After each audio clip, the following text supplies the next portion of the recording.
So Stefan Molyneux. See, that's the kind of stupid shit I think is funny. Stefan Molyneux.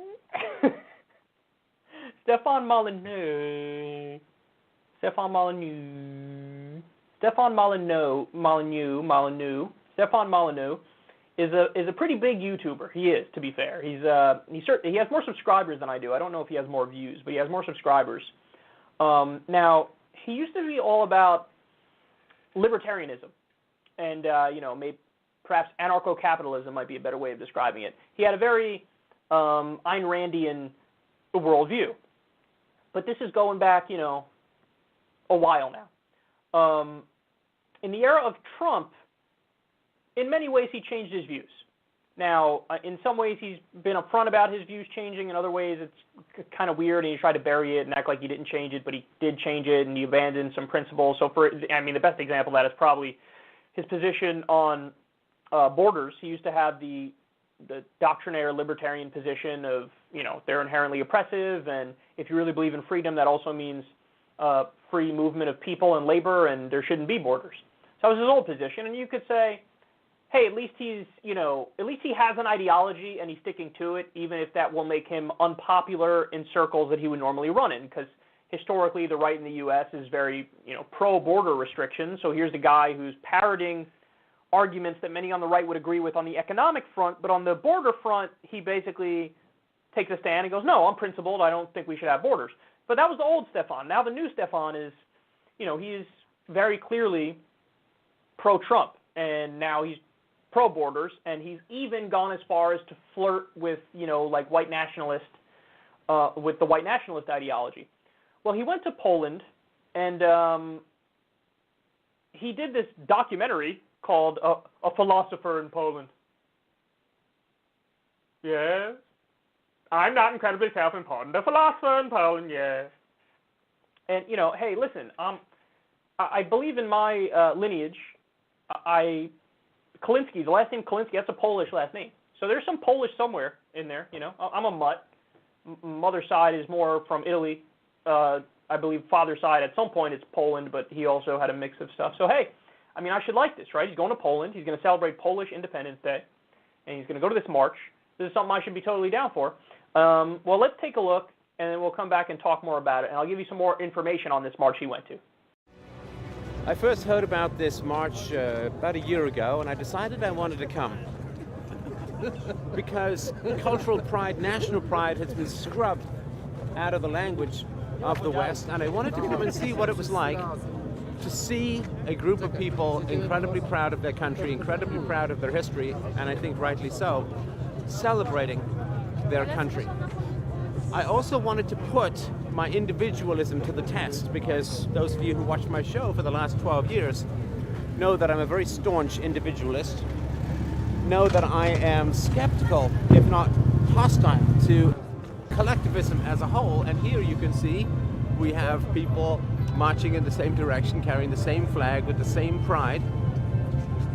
And I have to tell you, I feel like something has just kind of broken in two within me. That Aristotle said 2,500 years ago, whoever can live alone is either an animal or a god. Well, I, of course, am neither an animal nor a god. And I remember the pride when I was a child of the Second World War, of the Battle of Britain. And the last few days here in Poland have just kind of shattered something within me, in that this sense of collective unity, this sense of collective pride, this sense of having a tribe, this sense of having a culture you can be proud of, has arisen within me. And I've never been to Poland before. My first name is Polish. I know there's family history, but I've never been to Poland before, and I can't tell you how strange a feeling it is that I have a sense of unity with people in a country I've never been to before. And it tells me just how much has been taken away from us by these goddamn cultural Marxists, by the people who oppose the West, by the people who oppose any kind of pride in Western history. This sense of unity, this sense of purpose, this quiet resolution and willingness to defend what your ancestors fought to give you, I have not experienced it in many, many decades, and I've never, ever experienced it as an adult. Go out into the public square and say you're proud of the West. And and you're proud of the freedoms that were fought for, and you're proud of the sacrifices of your ancestor, and you're immediately a fascist and a Nazi. But here, this quiet unity, this quiet pride, this calm resolution, this celebration without giddiness, I've never seen it before. And I feel almost, I hate to say born again, but almost like something has broken within me that I have put up to defend myself against criticisms of unity, against criticisms of pride. It is an appalling thing to take away people's history. It is an appalling thing to take away people's pride. And it is an appalling thing to take away their unity, because I've never felt it more strongly than I do today. Together we stand, divided we fall. Oh, calm down, fuckhead. Jesus Christ. Dude, it's just a march. Okay, so let me show you what the New York Times says about this march here. They explain Poland's leaders marched with far-right groups on Independence Day. Hundreds of yards behind the officials from the governing Law and Justice Party were far-right activists known for promoting racist, homophobic, and supremacist slogans. Wreathed in an eerie red mist from burning flares, thousands of nationalists chanted, "Use a sickle, use a hammer, smash the red rabble." Some shouted, "White Poland." They marched holding a banner with the slogan, "God, Honor, Fatherland," and thousands of Polish flags, but some wore balaclavas and waved the green flags of the ultranationalist group National Revival of Poland. Also visible were the flags of Forza Nuova, an Italian neo-fascist group. Now, if we're going to be kind in our interpretation here to Stefan, perhaps he would say, "Wow, okay, so I was there, and these other groups were there, but hey, the leaders of Poland, just standard conservatives, the Law and Justice Party, I don't know what they are, to be fair, but I was more with them than I was with the far-right people who were also marching, but I don't agree with them, I disavow them." Now, I don't know if he'd say that, but if I'm being kind to him, that's the kindest interpretation I can give him, is he just likes the idea of Polish independence, and so I'm just marching for that notion and not for, to be in league with these far-right groups. But here's my thing about this, man.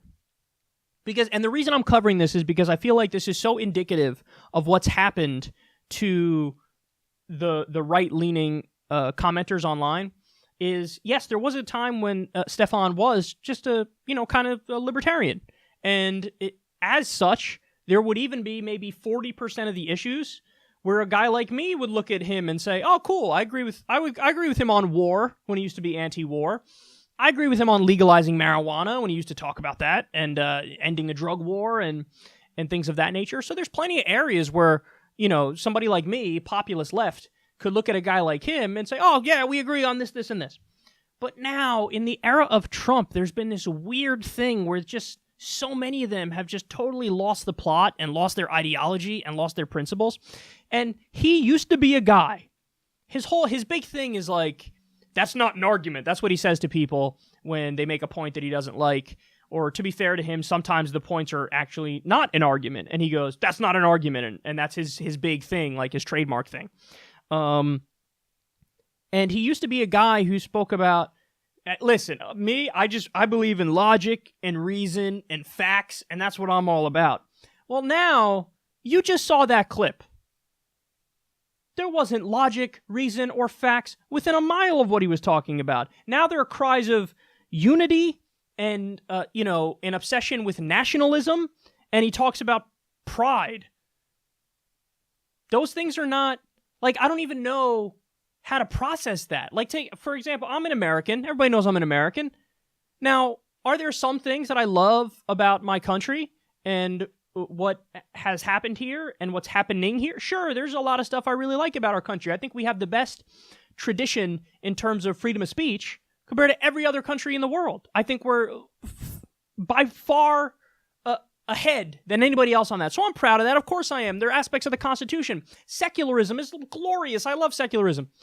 But I would never do an embarrassing thing where I go to like a pro-America march and I'm crying like, no, it's terrible to take away people's sense of pride. Why would I not do that? Because it's irrational. Because even though there's stuff I love about America, there's also stuff I don't like about America.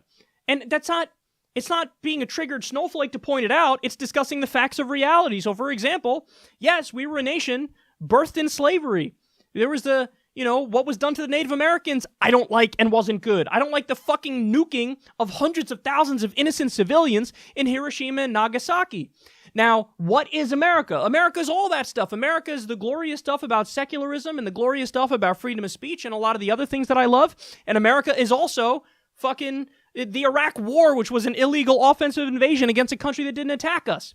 America is fucking Bernie Sanders, who I love, and America is also George W. Bush, who I despise. It's all of those things.